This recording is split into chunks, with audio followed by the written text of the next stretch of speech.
Jamais Porto Novo n'a pu bénéficier d'autant d'attention depuis les indépendances.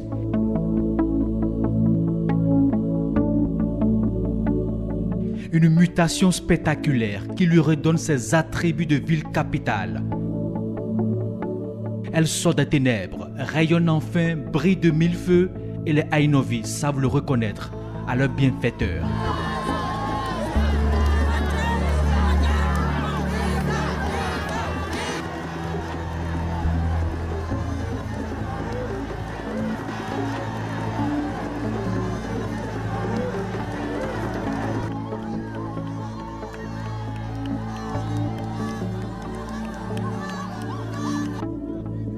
Une cause n'a autant réuni tous les fils de cette cité.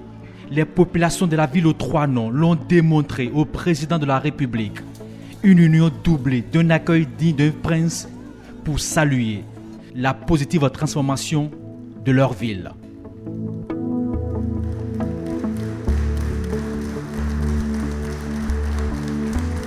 À l'intérieur de la salle, une autre émotion attendait le premier magistrat du pays. De longues minutes d'ovation, une affection débordante des forces vives. Patrice Talon, très touché, l'a confessé. Depuis mon arrivée dans Porto Novo à partir de Dango, pendant qu'il fait un peu chaud actuellement, nous sommes au mois de décembre, il fait chaud. Mais j'ai commencé à avoir froid. Là où je vous parle actuellement, debout devant vous, j'ai froid.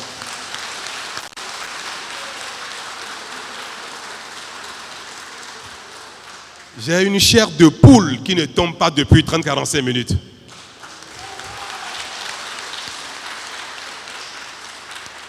Là, je suis fou depuis bientôt 1 heure de temps.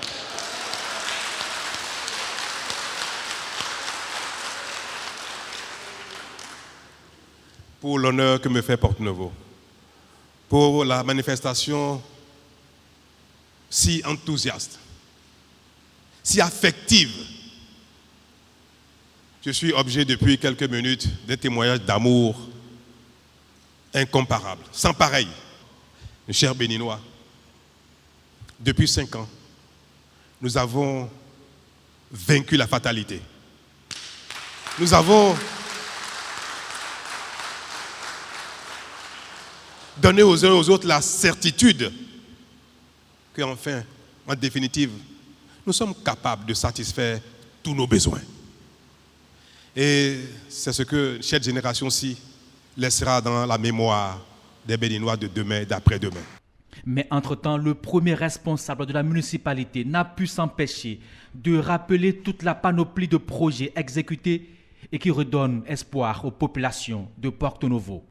Il y a quelques semaines, les forces vives de Porto Novo s'étaient réunies pour célébrer les acquis de la ville sous votre gouvernance et rendre hommage à l'architecte que vous incarnez, le capitaine du navire Bénin, le meneur du jeu, notre numéro 10, l'indomptable, l'infatigable, le stratège, notre Merci. Oui, une capitale qui n'a rien d'une capitale. C'est certainement ce qui justifie tout le miracle qui s'y produit depuis votre accession à la magistrature suprême de notre pays. Vos réalisations sont si expressives, si visibles, si imposantes, que pour nous, les Ainovis, vous êtes définitivement entrés dans l'histoire comme le plus grand bâtisseur de la ville de l'ère post-indépendance. Chaque jour, nous sommes de plus en plus fiers de notre ville et de notre pays. Les Béninois commencent par être fiers de la capitale de leur pays. Nous vous disons merci. Porto Novo voudrait plus pour arborer sa vraie toge de ville-capitale, lance l'autorité municipale.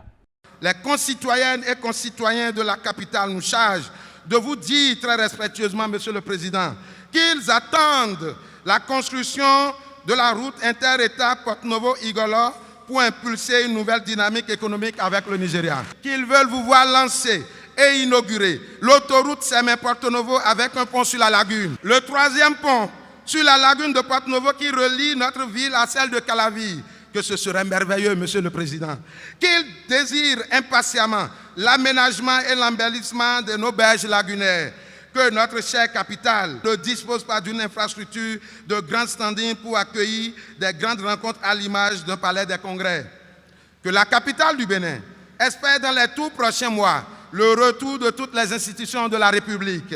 Très vite, elle sera rassurée. L'ambition pour cette ville est immense et tous les projets sont prêts. Financement bouclé, ajoute Patrice Talon. Dans ce qui est infrastructure routière, la plupart de ce qu'il a cité est déjà programmé. Ce sont les études qui font que ça traîne un petit peu. Le troisième pont, la route Sémin-Porto-Novo, la rocade, la maison économique, toutes ces choses-là, vous savez que c'est déjà acquis. Et d'ailleurs, si on n'a pas démarré depuis la petite cité économique, c'est bien parce que nous avons pris beaucoup de temps pour trouver le site sur lequel ça doit se construire. Sinon, on voulait démarrer en même temps Cotonou, Calavi et Porto-Novo. Calavi a démarré déjà. Bientôt, on va démarrer Porto-Novo. Il y a beaucoup de choses qui ont été citées et qui sont déjà acquis pour Porto-Novo. Et c'est pour ça que je dis, Dieu nous accorde longue vie.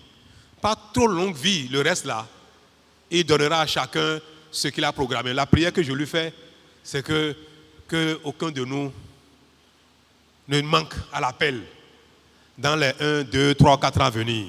Même pour longtemps, hein, mais pour les 1, 2, 3, 4 ans là, qu'aucun ne manque à l'appel. Pour que nous commencions à voir ce qui vient. Il a dit, il faut que je sois là pour inaugurer.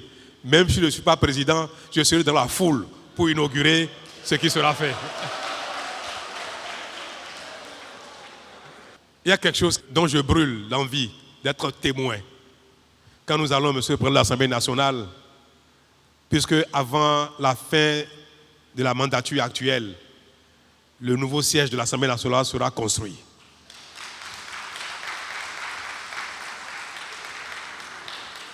Et vous allez faire les dernières sessions, au moins de votre mandature, dans le nouveau siège. Les institutions de la République auront toutes leur siège à Porto-Novo.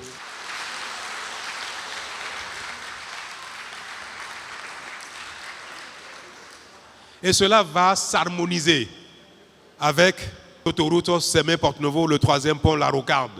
Parce que quand tout ça sera ici, il ne faut pas qu'il y ait de l'embouteillage. Tout ça est planifié et s'observera au même moment à la fois. Ici à Porto-Novo, la touche du PAG, le programme d'action de gouvernement, crève l'œil, une fierté chantée et magnifiée par cette population.